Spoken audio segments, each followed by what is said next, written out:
ครับสบายดีเนาะนี่คือทุกคนทางเมืองลาวทางไทยต่างประเทศเนาะมื้อนี้มาพบกับน้องทุกมาตัดผดสีต้มถ่านเนาะฮะกระกองแล้วเมื่อกี้นี่เลยเพื่อนพี่น้องแมนเลยสิมาตัดผด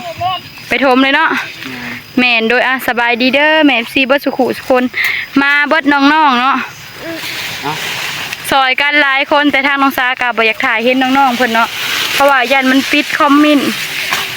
ทางน้องสา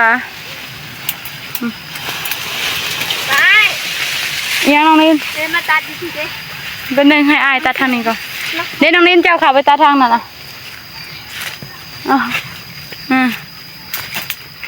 โหน้องนินน้องนินสบายดีพากันกองแล้วเลยก็มาลุยเลยเนาะน้องนินลุยตัดผดต่อตอนแดดเลยเนาะตอนนี้กะให้น้องลิ้นเพิ่นแก่ไปให้อ้ายเพิ่นตัดผด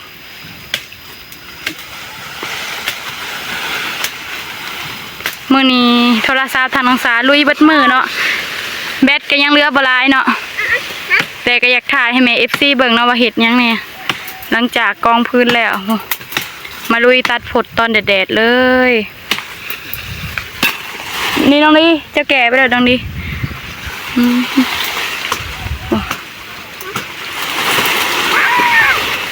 เอาไปโอ้ไอ้ทงเพิ่นเหมือนอยากมาน้ำน้องทิ้งถ้วยกับมาน้ำโอ้ได้ว่าน้องทิ้งถ้วยพันให้ขาดก่อนน้องทิ้งถ้วยโอ้คนไปเลยนะตัวน่ะ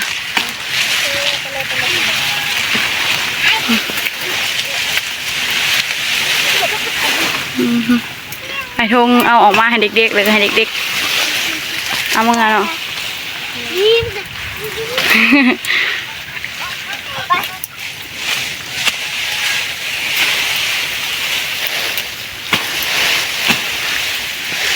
ยืมส่วนทางแม่ก็น้อยทงมื้อนี้เพราะว่าเฮาฮอดบ่ได้เอาส่วนมาเนาะ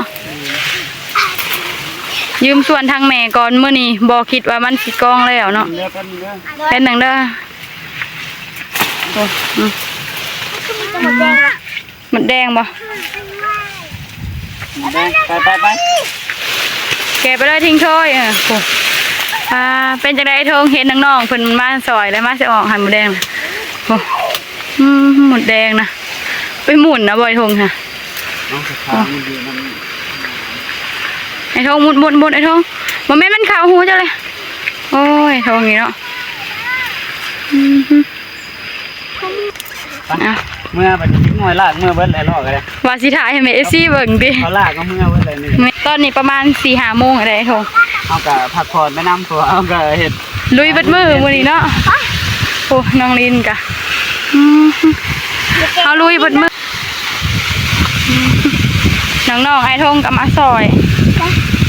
ถ้าเฮาเห็ดแล้วของเฮากับไปซอยแม่น้ำหน่อยทงเต็มล่อเลยนะป้าโทก็อ่องผ่างามแฮงเนาะน้องลินเพิ่นน่ะก็ลุยน้ำเฮาเบิดมือเลยมื้อนี้เนาะไอ้ทงเพิ่นนี่บ่ยอมใส่เสื้อแขนยาวเนาะใส่แต่เสื้อแขนนำพาเด็กหน่อยไปก่อนแล้วบัดนี้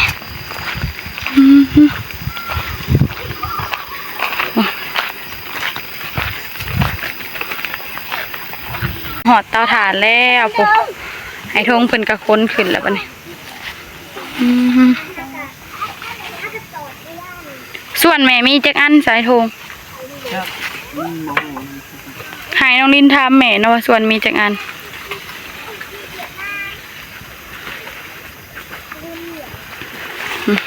ทงเพิ่นมาหอดแล้วก็ขึ้นไม่เนาะ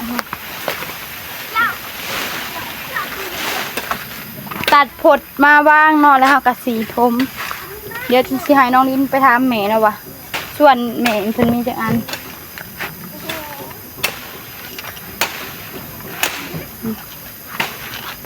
ป้าโธ่ลุยเลยทงมันลุยทั้งวันเลย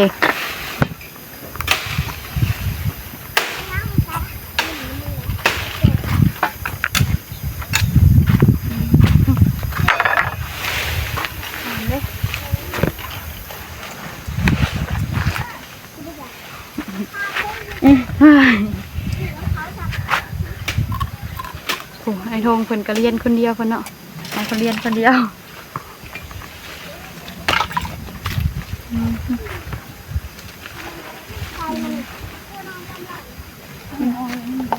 ได้ปะเบิ่งไอ้ทงเอาผดขึ้นไว้เอาหกขึ้นโปเต็มหล่อก็บอกกันเลยเนาะเด็กน้อยไม่เห็นน้องลินเพิ่นเอามาก่อนเลยผดเต็มเลยเพิ่นเก๋มาก่อนกับเด็กๆเฮาผัดตัดเสื้อทีเดียว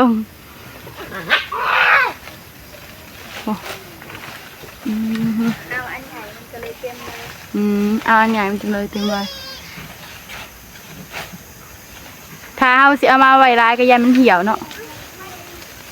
อันนี้ก็เต็มเลยแม่นสำนีก็ยังเต็มผู้ยังเรือบักหลายหนึ่งไอ้ทงเอาไว้ใส่มื้ออื่นตินี่ยังเรือหลายเนาะผดกับเรือหลายแฮงแม่เพิ่นก็ไปตัดพื้นเนาะเพราะว่าแม่เพิ่นยังบ่ได้เต็มเตา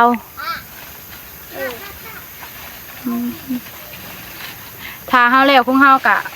ไปซอยแม่เนาะบัดนี้ผ้าอยู่ใช่แหละโอ้ผ้าบอกอะไรนะเดี๋ยวน่ะน้ำไอ้ทงนะได้แล้วครูน้องลินเพิ่นก็ซอยเอาเนาะทางข้างมันก็สิทมเลยบ่อยหนูผมมันแล้วผมข้างถึงเทิงเนาะน่ะค่อยคิดว่าทมเทิงลงหลุมคือทางแม่เจ้าตอนไหนเด้เทิงลงหลุมก็ได้เพราะว่าเฮายังบ่ได้ไปถามน้องแหล่เลยว่าเพิ่นให้ใส่น้ำนำบ่เฮาก็บ่มีน้ำเจาะหูควันและย่านขี้ดินมันไหลลงเบิด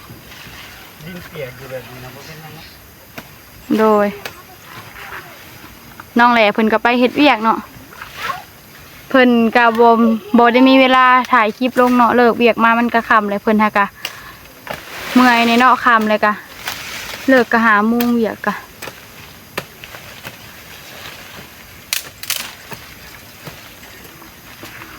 ช่วงนี้ก็สิเห็นทางน้องสามาแต่เต้าถ่านเนาะเพราะว่ามาจุดถ่านอยู่พี่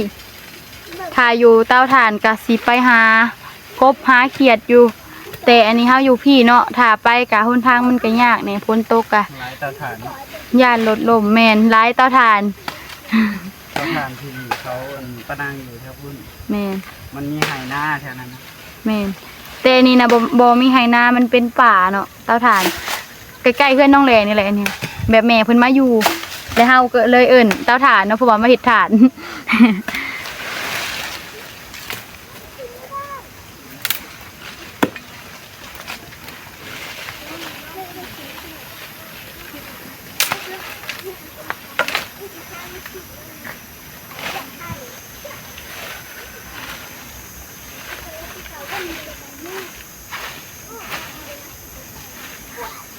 ไอ้ทงกระเทียมเห็ดด้ามจกใหม่เลยเนาะไอ้ทงเพิ่น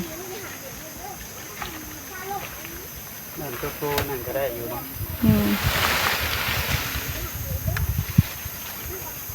ถ้าเสร็จตูบห้ามือแล้วใส่ไอ้ทงก็ดีแล้วหรือว่าไอ้ทงเห็ดเองก็เป็นนะตูบนะก็บ่เป็นก็สิเฮ็ดแม่นเจ้าก็ให้น้องลินยืนไม้ให้ดิเห็ดเอานี่แหละถ้าบ่เป็นก็เห็ดไปหน่อยทงเห็ดพอได้อยู่ส่วนเรื่องเป็นน่ะก็เป็นอยู่ตีทงแต่ยันมันบ่งามเนาะถ้าบ่งามก็เห็ดไปพอได้อยู่ได้ส้นนี่แหละเวลามาเผาถ่านจึงมีบอนส้นเนาะ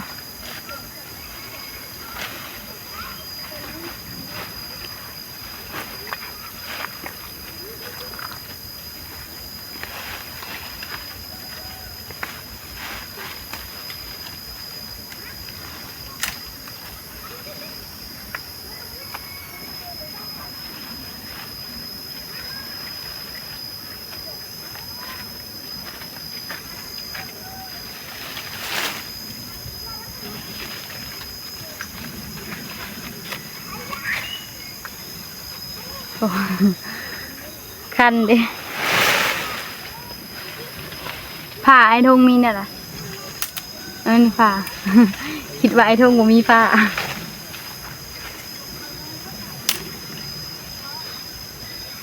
น้องลิ้นเพิ่นก็นั่งเก็บใบไม้อยู่พุ่นเนาะ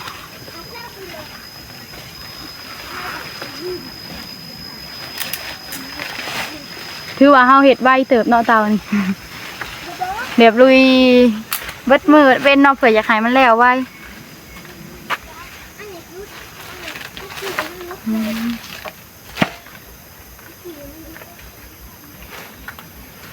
เลื่อนเนาะบรรยากาศแบบมีห่มไม้เต็มอยู่เนาะ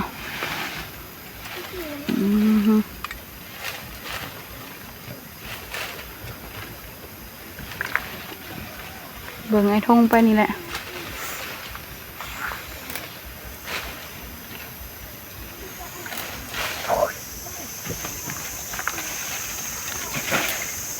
เขาก็เอาผดใส่เนาะทมขางขึ้นเทิงไอ้ทงว่ะแล้วแต่แอนทงเลย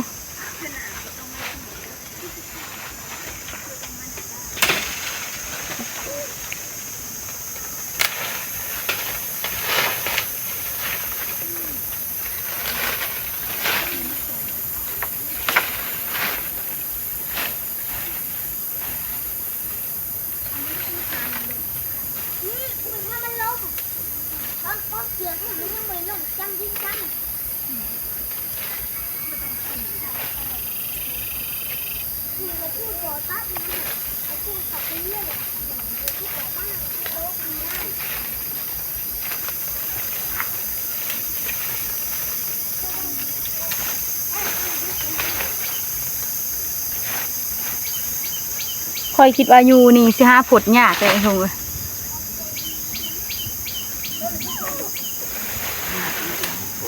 เขาเอิ้นใบอย่างไอ้ทงน้ำจันทร์บ่ฮู้ใบไอ้ทงบ่ฮู้สื่อนะว่าเหม็นใบหยังโอ้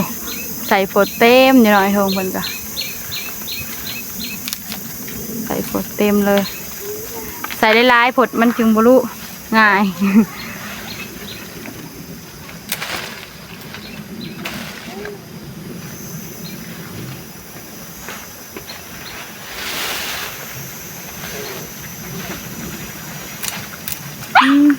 ลมเลย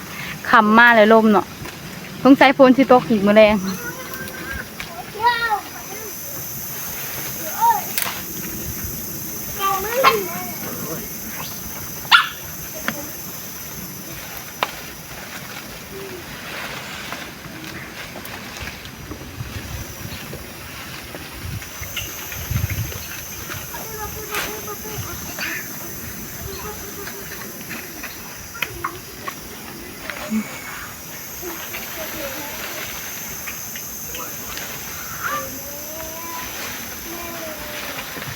อยู่บ้านเจ้าลายเนาะไอ้ทงใบนี่ ง่ายไปเลยเด้อป่ะ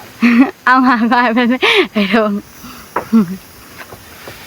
ไอ้ทงใบอันนี้อยู่บ้านเจ้าลายเนาะอยู่บ้านข่อยมันฮอดบ่ได้มีได้ใบเนี่ยเห็นแต่ในหน้าเขาแต่ต้นเดียว2ต้นนะอยู่นี่เต็มอื่นเนาะเอาไปคืนไอ้ทงจีน้องลินเด้น้องลินไปถามส่วนน้ำแม่ก็ได้ส่วนเฮาบ่ได้เอามาเนาะมื้อนี้เฮาบ่คิดว่ามันสิแล้วเนาะก็เลยเอาส่วนแม่ก่อนไอ้ทงเพิ่นแล้วได้ไอ้ทง แล้วเลยเอาแต่ครั้งเดียวก่อน โดยไอ้ทงว่าทมเอาแต่ข้างเดียวนะบัดนี้ ยังเห็นบ่แล้วเลยมึงกันเอาแต่ครั้งนี้ก็พอ แม่นถ้าปกเบิดก็ยันมันเหี่ยวเนาะเอาแต่ข้างเดียวก่อนแล้วก็ทั้งเถิงไม้ก็ยังเหลือหน่อยหนึงเนาะเหลือกับบ่หลายไม้นะวันนี้เนาะทางนุ่งทงก็สิได้จบคลิปไปเพียงเท่านี้เนาะตอนนี้กับปกขันเรียบร้อยเนาะพี่น้องโดยทางนุ่งทงว่าผิดพลาดประการใดก็ต้องขอโทษขออภัยนำมีที่เบิดทุกคนเนาะทางนุ่งทงก็สิขอลาไปก่อนเนาะพี่น้องขอกล่าวคำว่าสบายดี สบายดี